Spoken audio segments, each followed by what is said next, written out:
It's got to be authentic. It's got to be authentic. Otherwise, it stinks. I want genuine KFC fried chicken. I don't want the fake crap. I want just the skins. I just want this. Oh, yeah, the skins. Oh, so good.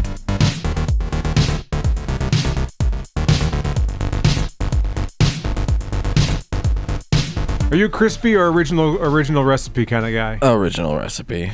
See, that's what we lost whenever Disney bought Lucasfilm. We also lost LucasArts. And that's what I'm more disappointed about whenever Disney bought George Lucas's dignity. I've always thought the LucasArts logo was really weak. Is it? It's not a good logo. I don't know. I don't really care about the logo. They made good games. Stupid. That made better. That little guy was just a square body and stick arms and legs. Yeah, but it's a seal of like quality. Like you're gonna have a good time. It's a seal of we don't know how to draw. We just gotta chuck this one up there. We gotta fast forward through like if that's indicative of the quality, I don't know. It just seems like bad because I know they make good games. I know LucasArts is responsible for some good games. Right. But that stupid logo has always bothered me. Do you think when they made this game, they were hoping that Y2K would just shut it down and they'd get lucky and they'd never have to release it? But then Y2K happened and they're like, I guess we're putting the game out. No, I think they were like, what, pod racing? People like that? This is close enough. This is kind of like pod racing. You know what I mean? Get it out. Let's make the money. Always just any chance they had in the late 90s, early 2000s. Can we get a dancing Twi'lek in here? Get one of those tentacle girls. Get the tentacle lady. Because I don't think we knew what they were called back then, did we? Like yeah, we did. Absolutely. Us, the common folk.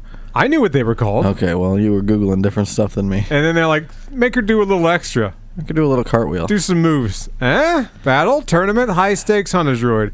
Back to dancing. Tournament. All right, four consecutive battles to see a victory movie, defeat all CPU. That's it? You get to see a victory movie? That's the motivation here to do well? In this case, CPU is what? Computer... The opponent. Computer program user. What does it actually stand for? CPU. A central processing unit. No, it doesn't. See, that's where I wanted to specify. Defeat all CPU computer opponents is what they mean to say by that, but right? What's the P? There's my boy, Bib Fortuna. Yeah, let's see him. That's Wade Vox. He's got about 10 pixels on his head. There's Boba. Right. His Boba vehicle Fett. is a jetpack. His vehicle is his clothes. Awesome. So I played as General Otto last night. That seems like it'd be slow. It's not only slow, but the whole screen shakes with each step you take. I hate that. It's awful. They continued that in some of the other Star Wars games where you really feel the walking as you pilot stuff. Tia and Gia, are they sisters or lovers? You think Tia and Gia ever explored each other's bodies? Aura Singh, she's a character that's in Star Wars. She's still around, bouncing around. She's in some of the Clone Wars episodes. Yeah? Quagga? Is that a Wookiee? It looks like a Wookiee. Driving a Separatist tank? I'm assuming that kind of tracks. Well, so here's how I look at it. I see his Quagga as, like a very talented Wookiee that stole this from the Separatists, right? When did the Battle of Kashyyyk happen? A while ago. These are all locked. You know what I mean, in relation to the Separatists. Here's I'm not really sure. I think pretty close together. Right? So yeah, right. So that works. It tracks. You're right. That would have been prime prequel era. Pugwis. Pugwis was Sebulba. Sebulba's dead. I told you it's pod racing. Sebulba's fucking dead. Now that's what I call character design. So this guy is doing like a BattleBots thing. That's amazing. He's just driving. He's safe. He's an RC pilot. He's right. He's on the sidelines. He's like, I'm gonna be all right. Incredible. And then we have the Rancor guy. All these are locked. We can't play as that. I know. We're spending a lot of time on ones that I want to play but can't. Boba Fett. Boba Fett. Ho, ho, ho, ho. The original Blarp Shido. All right, so first one's 1, 2, 3, then I got to fight 4. Wait, hold on. First is 1, and then 2. First is 1, and then 2. And then what comes after that? 4. Shit. Dagobah. I met him in a swamp. All right, hold on. Dagobah. Hold on. While this is loading, intro the show. We are almost 5 minutes into this thing. My you bad. Just skipped over. We got all excited about Star Wars. My bad. All right. It's your bad, and I'm going to hold you to that. Welcome back to Watson and James Don't Play. My name is Jabba the Hutt. And I'm what's the little guy? Shit, I forget. What's the little rat's name? He's got a cool name. I forget what it is. It's Crumb. Oh, Salacious Crumb. Salacious Crumb. Sounds like a Harry Potter character. Or just Robert Crumb. There he is. I recently purchased. I'm not a car. I'm just Boba Fett flying around. They made a 2-pack Star Wars Battlefront 1 and 2 for the Switch. And it was on like super sale for Black Friday not that long ago. Sure. And I got it for like $5 or whatever. I've been playing that. It looks a lot like this. I like picking up the games that are just left to free, like $3, and I'm that's why I was like, oh, well, they went ahead and put both of these. That makes it worth it. See, I want a different. This is a thermal detonator launcher. I want the torpedo launcher. I assure you, the torpedo launcher will be quite operational by the time your friends arrive. So Star Wars Demolition is Twisted Metal, but not as good and reskinned with Star Wars stuff. Yeah, that's all it is. Which I'm excited about. I watched someone play this on YouTube last night just to kind of get an idea. Like, all right, am I gonna like playing this? Am I gonna eat shit? Am I gonna just eat shit? And the top comment was someone that worked on Vigilante 8, which was also a Twisted Metal clone, and he said that this was the last game to use the Vigilante 8 engine. And I go, I didn't even know they made an engine for that game. I thought they just took the one they made for Twisted Metal. Sure. Oh, that's incredible. This is it. This is the fucking game, man. It's gonna be this. This is it. There's nothing else going on. I love the video game engine talk, because I'll see that sometimes where I'll be like, oh, I hate the Unreal Engine, or I hate this, or I wish they would use the Nemesis system and stuff like that. And I'm always like, fascinating that you guys have preferences with this kind of stuff. Like, I didn't even know. Like, I'm vaguely aware that there's like an underlying, kind of backbone to a lot of these games that they share in common. But I don't really know the ins and outs of it. This guy's just ruining me. I vaguely know what Unreal Engine does, right? Like, right. So Boba Fett would be dead by now, right? Like a few shots from a ship blaster. Him being fully hit by a ship.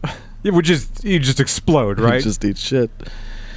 Tough to say. He's got that Mandalorian armor. How did Boba Fett? How did the fandom? How did Boba? How did Boba? And how does he Fett? How did the obsession with Boba Fett happen? Are you aware of any of that? Yeah. Yeah? I'll tell you. Yeah, tell me how it happened. Oh, you want to know about that? I do. Yeah. Gather around, children. I'm kind of glad that you have an answer for me. I thought you were going to be like, I don't fucking know. I think he's lame too. First of all, I do agree he is pretty lame. He's fucking lame. I think a lot of that has to do with us being a little bit removed from the original release of the movie. Just a little, huh? I think if we saw him on screen when we were kids and nobody knew anything about him, we might latch on to him a little bit too. Right, kind of like, why did Vader shake his finger at him and go, and no disintegrations? You're like, what do we need to know about this guy? Look, in movie language, that if Darth Vader is the ultimate kind of badass bad guy, and he's dealing with this guy who is introduced as a bounty hunter, awesome, dangerous, cool, all of these would be adjectives you would use to describe that, right? Right. So the movie's doing everything in its power to tell you, this guy in the cool armor, standing by the cool guys, getting talked to by the other cool guy, is probably a cool guy. His first appearance was actually in the Star Wars Holiday Special.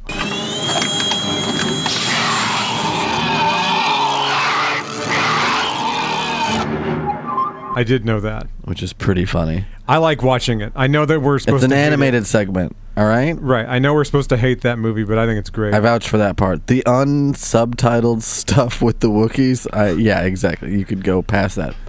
But if you're going to watch it, watch that too. Don't be a bitch. Watch the animated part. Fast forward, but still watch, the Life Day stuff, and stick around for B. Arthur's song. Right? Right. That's the highlights. But anyway, so that kind of in and of itself tells you why he's cool, right? Because the movie's trying to paint him as cool, the toys look cool, and when you're a kid and it's not being overly explained like a lot of the other characters, you can just project a lot of cool stuff onto him. Sure, yeah. I think that's why it became kind of just law that he was the cool guy. He's cool. Look at him. He's cool. It's Look the at not. him. It's the not knowing about him. The It's mystique. the mystique. It's the mystique around him. Yeah. Because if you'll notice, a lot of that died down when they kind of put 2 and 2 together. Oh, he just dies in a Sarlacc pit. Right. Which they then retconned fucking 40 years later or whatever. And had him crawl out of the pit. I wonder how long till, because I always talk about how Andor is my favorite Disney Star Wars thing. Still haven't watched it. It's great. I might. I've actually been thinking about it. I think you might like it. You got to be running low on shit to watch, right? You're all finished with Welcome to Derry now. Welcome to Derry has ended its first season. We can talk about that too if you want. Absolutely. I don't know anything about it, but I'll take all the spoilers. I'd love to sell you on that. I've watched at least 7 clips of it on TikTok, so I basically know everything now. It's pretty fun. It's pretty fun. Pennywise is just straight up in that show, right? Yeah. Are we on a big chessboard? Hang on. Yeah, right now you are. This is fucking cool. They probably don't call it that. They probably call it Gungas versus bots or something. Probably something dumb like that. But it does look like straight up Gungans versus... So it's not something that's just on this planet. It was made for this battle. Because look, why would you make that? They never fought these battle droids before. Right. Why would you do that? Why would anyone make this? The prophetic chessboard. So in universe for this game, all of these places are places where battles have taken place in the Star Wars universe. And Jabba the Hutt's like, hey, people know about these. These are landmarks now. Mm-hmm. Let's do a demolition derby on them. Sort of the way Luke and Han and them become legends in their own right. Right. You know that Gettysburg. The historic landmark. You know Gettysburg, the historic landmark. You know that's a place. Yeah, we're gonna have NASCAR there now. We're gonna put in a speedway. It's gonna be great. It's gonna be sponsored by Tampax or something. Right. And 700 laps ago. 7 beers ago, Budweiser proudly presents. So tell me about Welcome to Derry. Walk me through the show a little bit. And spoil it completely for me. I'll be fine. I will tell people now that, we're going to talk about it. Welcome to Derry. Its final episode of its first season just aired yesterday. So if people need to watch that still... Way to date the episode. Who would do that? I got to do it. I did it. I got to do it because we have a quick turnaround on these things. Yeah, man. So... I just wanted to tell people now's your spoiler warning. Here it is. Right? So we're going to talk freely about it from here on out. Starting now. I started watching the show for 2 big reasons, right? One, I'm a lifelong Stephen King reader. Right. I just read his stuff. I like the new It movies. They're fine. I'm always going to be partial to Tim Curry's performance probably, but I liked the direction they were going in. Overall, I like the actors, I like the director. They're fine, right? But I was excited by the idea of a high-budget show on HBO from the same director as the movies, so it'll have that continuity, but also, be the high-budget version week to week. I liked that as a show idea, Yeah. But I also kind of tried to manage my expectations because... Let's face it, a lot of adaptations of Stephen King stuff can go wrong at any second and be a big steaming pile of shit. Or they could have just done something that I hated. They didn't. It's a good show. Here's reasons why you should watch it. You in particular. Give me 3 hard reasons. 1, Pennywise is straight up in it.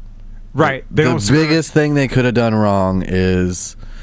just had him, at the end of the series, you hear him laugh. So that's what shows or some do. shit like that. That's what the Penguin did, because the first season of Penguin, by the way, spoilers here, another HBO show, the first season of Penguin ends with the bat signal, and you're like, that's it? That's your big lead up to the moment? No. Fuck's sake. Pennywise is straight up the main antagonist the entire time. Uh-huh. There are other people who act as kind of, villains in smaller ways. But no, you get to see Pennywise and interact with him every episode. That's so cool. I love that. Gotham did the same thing. Another Batman property is that it was all one big lead up to, all right, I want to see young Bruce Wayne put the bat suit on. And finally, the last episode, you see it and you go, that's the suit you went with? You had all this time to come up with a bat suit, and you just made the shittiest one possible. And the only excuse they had was, he's just starting out. It's going to look like crap. And, we don't know he's just starting out. He could have been cool from the get-go. Could have had a good quality suit from the get-go. From the get-go, and then expanded on that idea. I think a billionaire like a billionaire playboy would come up with a pretty cool first suit. You know what I mean? No, it's a recipe for douchiness. Okay. Well, fuck. What do I know? Either way, you're gonna put up a picture of it's a big fucking letdown. You're gonna put a picture of that rapper that dressed up like Batman, and we're gonna see what rich guys in bat suits actually look like in real life. Fair enough. And it is dumb as hell. Anyway, more reasons to watch Derry. How familiar are you with the timeline of the town of Derry? I'm familiar with so let me see if I can guess. Yeah, tell me what you know. I'm going to guess here. That'll help me. I'm assuming this show probably takes place in the 50s or 60s, late 50s, early 60s. Takes place in 1962. Okay, so I'm guessing. So it's every 27 years. Ish, yeah. Every 27 years-ish, however many times Mandarin breathes. See what I know? I mean, that is part of the larger cosmic universe. Right. Every time he breathes... The Macroverse is what Stephen King calls it. The shell of Mandarin kind of pops open a little bit, and it sneaks out. Right? Am I getting that right? Yeah, there's a little more to it than Probably. that. I'm trying to, oversimplification here. You know what I mean? I usually hear it talked about as they are kind of opposites. Mandarin the turtle is, the creator of all things. He holds the universe on his back. It, quote unquote, capital I, it is an entity from that same Macroverse that exists on the same kind of scale as Mandarin, but is somewhat his opposite. Got it. Okay. He's an entity from the Prim, I believe, which is a Dark Tower concept. Right. But yeah, they are eternal beings. Even when the kids destroy him in it, they're not really destroying him, right? He's gonna come back. He's gonna come back. He's ageless. So yeah, this place takes place in 1962, and my guess for that was that 27 years later, the kid version, like It Chapter 1, if you will, takes place, right? The story of It that we know as the book and the 2 movies and stuff, yeah. The main story. What's fun is, since everything is not only kind of bound to one town by necessity, but also by the way people live, it's pretty normal for small towns to have generations kind of stick around. Yeah, right. People stick around. Not everybody leaves. So you get this really neat opportunity to have characters are going to eventually be the relative of so-and-so. Right. And still in Derry. And somebody's had a run-in with Pennywise. Some of them have. Some of them survive. Some of them don't. Some of them have no memory of it, because that's the thing. That's the whole thing. So if you're picking up the Easter eggs and the kind of foreshadowing, while you're watching It, Welcome to Derry, that character's probably not gonna die because they have to live long enough to give birth to a child that I know exists later on. Right. That kind of detective work is easy to do in this show.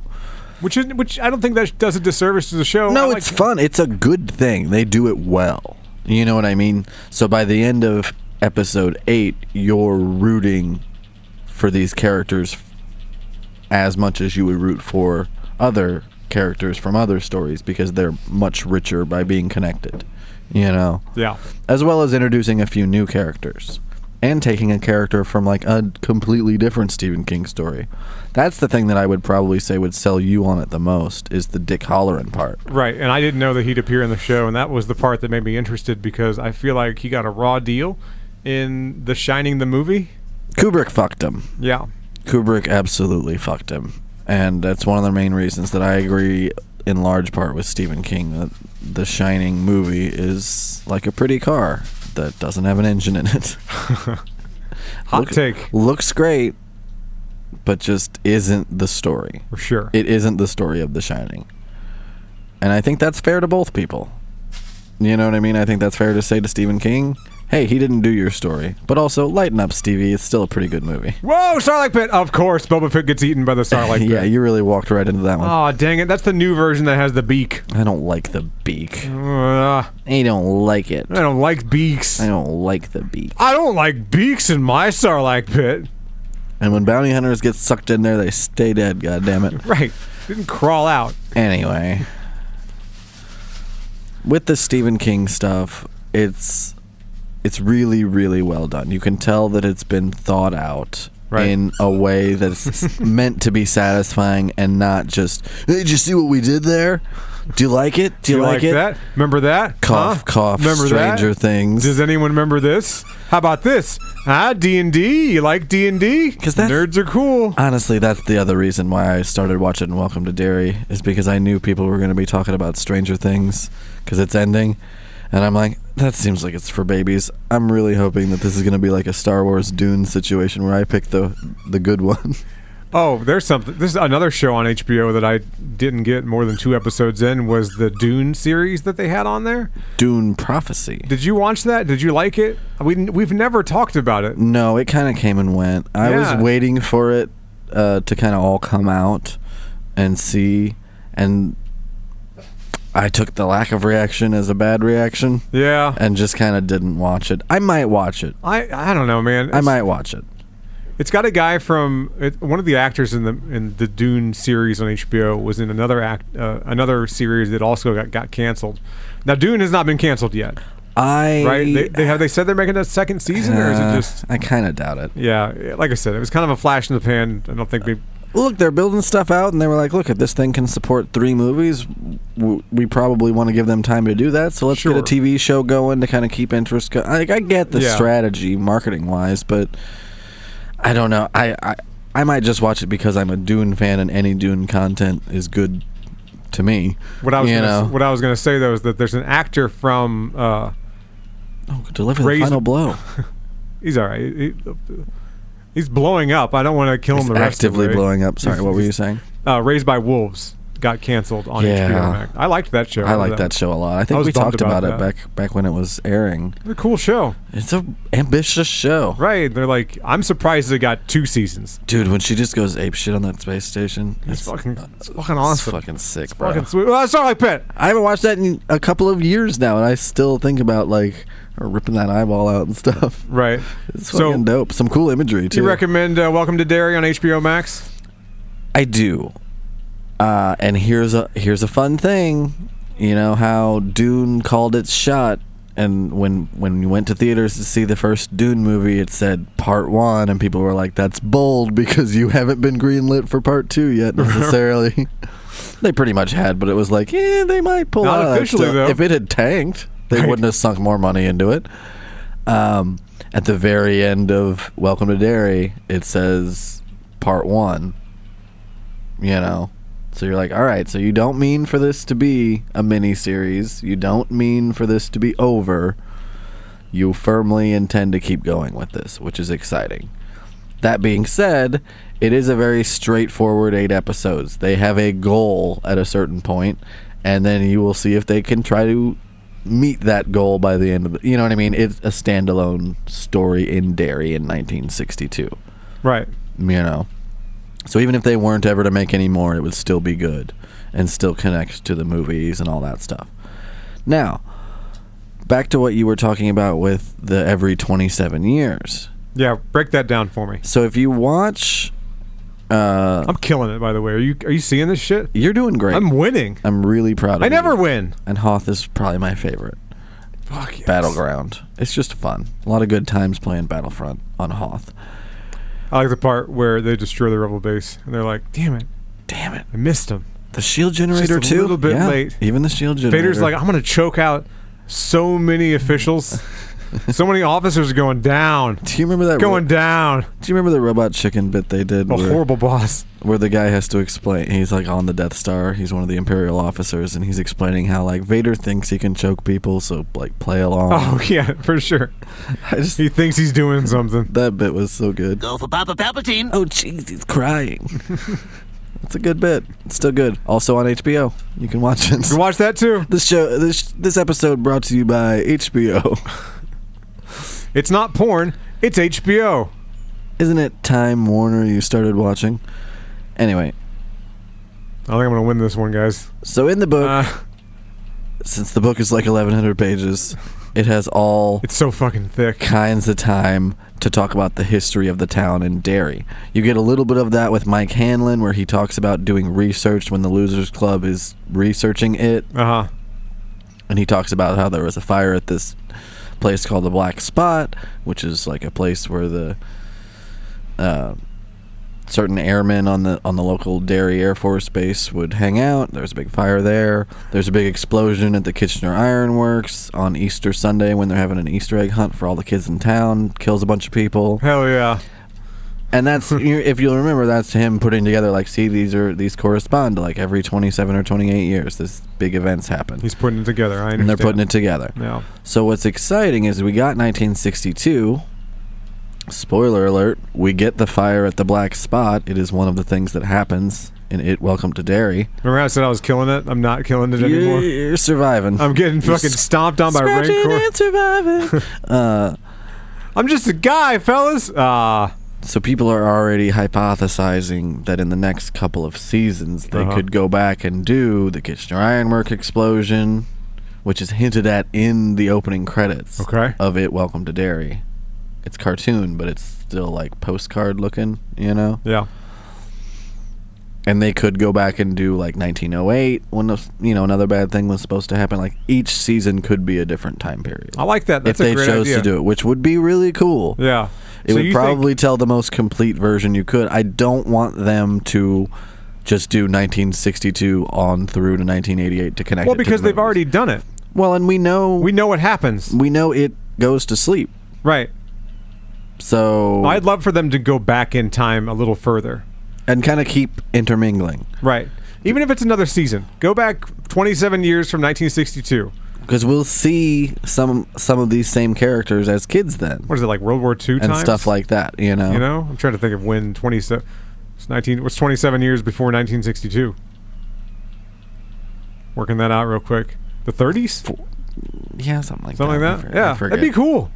I forget. Whatever. It's like the 30s, and then, I think 1908 is one of them. Right.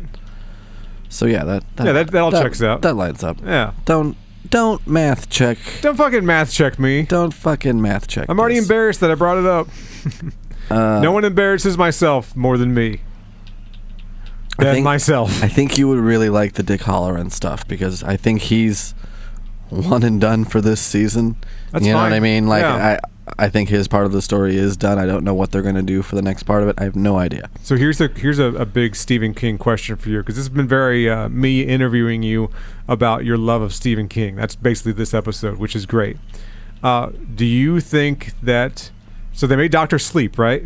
Mm-hmm. Dr. Sleep was cool. We like Dr. Sleep. Director's cut's where it's at. Right. Do you think they should redo The Shining and not do Dick Halloran dirty? I mean, they did.